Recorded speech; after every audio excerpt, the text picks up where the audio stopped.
राजीव मिश्रा मेरे सहयोगी India news के स्पोर्ट्स एडिटर इस वक्त मेरे साथ जुड़ गए। मैं सीधा उन्हीं के पास चल रहा हूं। राजीव, ये जिस तरह से दिखाने की कोशिश की गई है टिम पेन की तरफ से या ऑस्ट्रेलिया के जो खिलाड़ी हैं उनकी तरफ से, ये घुमा के पेश करने की कोशिश की गई ऑस्ट्रेलिया की तरफ से। आप तो खुद क्रिकेट खेल चुके हैं और एक्सपर्ट हैं, आप जरा बताइए कि रविंद्र जडेजा कर क्या रहे हैं? वो पुरानी कहावत जहन में आती है रोहित की, खिसियानी बिल्ली खंबा नोचे। आप अपनी बल्लेबाजी पे बात नहीं कर रहे हैं, अपने बल्लेबाजों की टेक्निक पे बात नहीं कर रहे हैं। आप पिछले कुछ दिनों से पिच के बारे में बात कर रहे थे और आज पहला टेस्ट मैच जब खत्म हुआ तो 3 विवादों पे बहुत ज्यादा ऑस्ट्रेलिया मीडिया बात करता नजर आया। पहला जो विवाद था पिच को, उन्होंने कहा कि अनग्रेसफुल है। उसके बाद वो आ गए दूसरे मुद्दे पे, यानी दूसरा बड़ा मुद्दा ये था कि किस तरह से डीआरएस का इस्तेमाल किया गया, जिस तरह से उस्मान ख्वाजा को आउट किया गया। और उसके बाद जब 125 रन पे 5 विकेट गिरे थे ऑस्ट्रेलिया के, तब सडनली जब रविंद्र जडेजा ने एक ओवर में 2 विकेट निकाला, उसके बाद पूरी कहानी ऑस्ट्रेलिया ने इस तरह से गढ़ा मानो ये लग रहा था कि पूरी की पूरी जो विकेट्स गिरी है उसमें कहीं ना कहीं हाथ उस मलहम का है। और ये बड़ा ही जान के एक तो हंसी भी आ रही थी पहले और आश्चर्य भी हो रहा था, क्योंकि मैं खुद एक लेफ्ट आर्म स्पिनर रहा हूँ रोहित। और अगर मुझे पता है,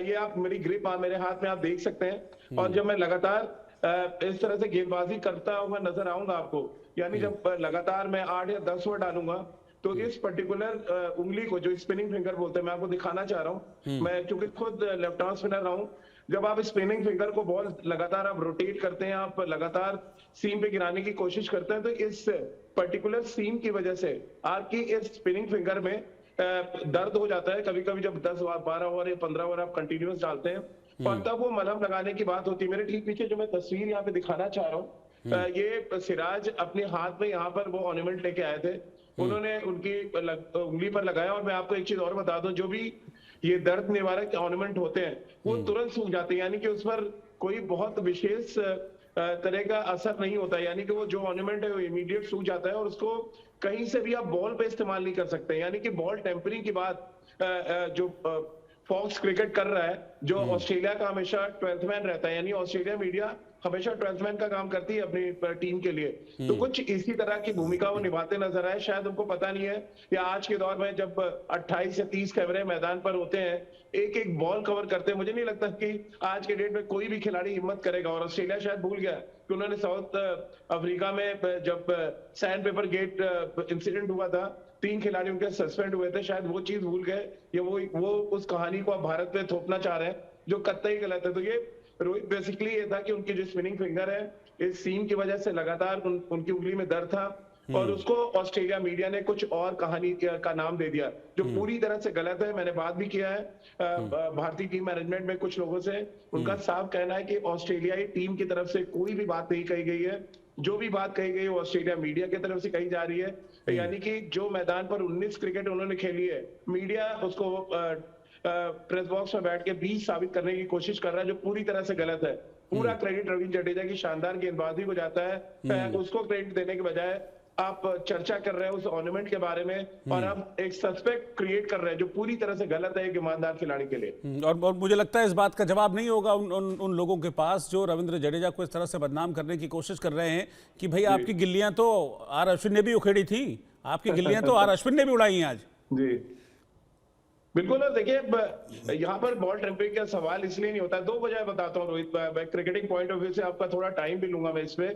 जो पहला रीजन है वो जो बड़ा रीजन है कि जब एक स्पिनर या एक स्पिन फ्रेंडली ट्रैक पे अगर लगातार बल्लेबाजों को आउट कर रहा है, तो वो बॉल टेम्परिंग क्यों की जाती है? पहला सवाल तो मैं ऑस्ट्रेलिया मीडिया से पूछना चाहूंगा। बॉल टेम्परिंग तब आदमी करता है, एक तरफ आप इस शाइनिंग पार्ट को रखते हैं और दूसरी तरफ आप बॉल को खराब करते हैं, और साथ ही इस शाइनिंग पार्ट को आप लगातार हैवी करने की कोशिश करते हैं। यानी कि इससे पहले जब नियम में बदलाव किए गए, उससे पहले आप थूक का इस्तेमाल कर लेते थे, या आपने देखा होगा समय समय पे ये रफ होता जाता है पर्टिकुलर एरिया, और उसके बाद फास्ट बॉलर्स के लिए बॉल तैयार की जाती है। हमने कभी आज तक नहीं सुना किसी स्पिनर के लिए बॉल को तैयार किया गया हो, क्योंकि बॉल जब स्पिनर के लिए तैयार की जाती है, शाइनिंग पार्ट होता है, एक तरफ खराब होता है, और जब एक लेफ्ट आर्म स्पिनर बॉल डालता है, मैं आपको बता रहा हूँ ग्रिप, ये जब शाइनिंग पार्ट बाहर है, आप देखिए कोशिश होती है जब आप सीम पे बॉल गिराएंगे, यानी कि आप जो बॉल सीम पे गिराते हैं तो बॉल टर्न के लिए जाता है, यानी कि रविंद्र जडेजा का बॉल बाहर निकलेगा। और जब वो अंडर कट करेंगे, यानी कि ये जो शाइनिंग पार्ट है, जब वो पिच पे गिरेगा तो बॉल अंदर की तरफ आएगा। तो ये शायद ऑस्ट्रेलिया मीडिया भूल चुका है कि स्पिनर के लिए कभी बॉल नहीं बनाई जाती। अगर भारत को स्पिन फ्रेंडली ट्रैक पे खेलना है, जिस तरह की हवा बना रहे थे पहले ऑस्ट्रेलिया मीडिया वाले, अब अचानक कहने लगे कि बॉल को टेम्पर किया गया। अब मेरा उनसे सवाल है कि आज तक क्रिकेट हिस्ट्री में आप एक ऐसा इंसिडेंट बता दें कि स्पिन गेंदबाज के लिए बॉल को टेम्पर किया गया हो। तो हंसी भी आती है। आप अपनी क्रिकेट पे ध्यान देने के बजाय पिछले 3 दिन से पिच के बारे में बात कर रहे हैं। फिर जैसे मैच शुरू हुआ आपने डीआरएस के ऊपर सवाल खड़ा कर दिया। अब कुछ नहीं बचा तो आपने रविंद्र जडेजा के उस ऑर्नामेंट पे बात कर लिया जो उन्होंने सिराज से लेके अपनी उंगली पे लगाया ताकि उनको थोड़े दर्द से आराम मिल जाए। एक लंबे अरसे के बाद वो वापसी कर रहे थे और शायद ऑस्ट्रेलिया मीडिया भूल गया। अब क्योंकि उन्होंने विकेटें ज्यादा ले ली तो फिर आपके अंदर का जो दर्द बाहर आ रहा है कि स्पिन गेंदबाजी ना खेल पाने के टेक्निक पर बात करने के बजाय आप रविंद्र जडेजा की फिंगर्स पर क्वेश्चन उठा रहे हैं। और राजीव, ये वैसे भी अगर मैं कंगारुओं की हिस्ट्री को उठाकर देखूं तो ये उनका एक तरीका रहा है, एक तरह से मेंटल गेम वो लोग खेलते हैं। क्योंकि जब ये सीरीज शुरू होने वाली थी उससे पहले भी ऑस्ट्रेलिया के कुछ क्रिकेटर्स ने कुछ टीका टिप्पणियां की थी। स्लेजिंग के लिए ऑस्ट्रेलिया के जो खिलाड़ी हैं वो मशहूर हैं ही, विश्व भर में जानते हैं। तो ये एक तरह से मेंटल गेम खेलने की कोशिश कर रहे हैं। मैदान पर नहीं खेल पाए, अब दिमाग से खेलने की कोशिश कर रहे हैं। देखिए ऑस्ट्रेलिया का बहुत पुराना गेम प्लान रहता है रोहित, और ऑस्ट्रेलियाई क्रिकेट पे इतिहास में नजर डाले तो जितनी कहते हैं ना विवाद ऑस्ट्रेलियाई टीम के साथ है, भारतीय खिलाड़ियों के साथ कभी विवाद नहीं जुड़ा है। अभी रिसेंटली आपको याद होगा स्टीव स्मिथ, डेविड वार्नर और उनके साथ एक और खिलाड़ी बैन किए गए थे 1 साल के लिए क्योंकि उन्होंने बॉल को टेम्पर किया था। आपको याद होगा सैंड पेपर लेकर बॉल को गलत तरीके से उन्होंने रब किया। साउथ अफ्रीका में जब पकड़े गए सबने आके माफी मांगी और 3 खिलाड़ी सस्पेंड हुए थे ऑस्ट्रेलिया के।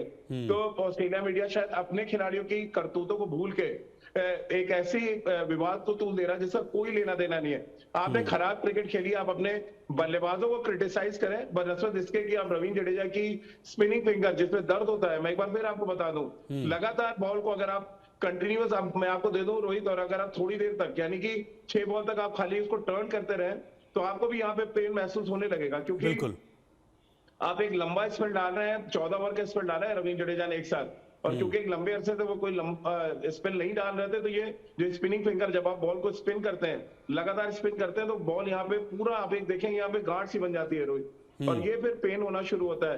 तो ये जो दर्द निवारक उन्होंने ऑर्नामेंट लगाया तो उसके पीछे का रीजन यही था, ना कि किसी भी तरह से। मुझे तो अभी भी हंसी आ रही है कि एक स्पिनर पे आप इल्जाम लगा रहे बॉल टेम्परिंग का। बॉल टेम्परिंग तब की जाती है जब बॉल को रिवर्स स्विंग कराना हो, और रिवर्स स्विंग की तो नौबत ही नहीं आई। आपने स्पिनर्स को आप खेल नहीं पाए तो रिवर्स स्विंग की मुझे नहीं लग रहा किसी भी तरह की कोई बात है। अपनी बल्लेबाजी पे शायद ऑस्ट्रेलिया मीडिया ध्यान दे तो ज्यादा बेहतर होगा। बिल्कुल जाहिर सी बात है। और राजीव, मुझे लगता है कि इस पर जो बोर्ड है और टीम है वो अपने खिलाड़ियों के साथ है, अपने खिलाड़ी के साथ है, रविंद्र जडेजा के साथ है। बिल्कुल, देखिए साथ मैंने आपको बताया कि टीम मैनेजमेंट से बात की मैंने अभी कुछ देर पहले ही। जो टीम से जुड़े हुए कुछ अधिकारी हैं मैंने उनसे भी बात की है और सबने सिरे से खारिज किया। पहला देखिए मुद्दा ये कि फॉक्स क्रिकेट ने वहां पे ये मुद्दा उठाया, ना कि ऑस्ट्रेलियाई क्रिकेट बोर्ड की तरफ से कोई ऑफिशियल कंप्लेन की गई है या मैच रेफरी ने किसी भी तरह की कोई कंप्लेन की है। तो ये बात तो वैसे भी आप कितना भी तूल पकड़ा दें, आप ट्विटर पे कर दें, टीम पेन जो उनके एक्स कैप्टन है उन्होंने भी आके लिख दिया। फिर उसके बाद उनका अच्छा साथ दे दिया माइकल वॉन ने, जो हमेशा भारतीय टीम के पीछे पड़े होते हैं। बट एक्चुअल कंप्लेन आप तभी मान सकते हैं जब मैच रेफरी इसके बारे में कोई शिकायत करे आईसीसी से या ऑस्ट्रेलियाई टीम कंप्लेन करे। ऐसा कुछ भी नहीं हुआ है। फॉक्स क्रिकेट एक मन गढ़ंत कहानी बना रहा है। ऑस्ट्रेलियाई क्रिकेट की जो 12th मैन की भूमिका मीडिया निभाता है वो अब मैच में आकर अपनी टीम को बचाना चाहते हैं। बहुत शुक्रिया राजीव आपका, बहुत अच्छे से आपने समझाया एक एक चीज़ को कि रविंद्र जडेजा क्या कर रहे थे वहां पर और ऑस्ट्रेलियन मीडिया ने उसको क्या बना दिया, क्या दिखाने की कोशिश की। बहुत बहुत शुक्रिया राजीव आपका साथ में जुड़ने के लिए।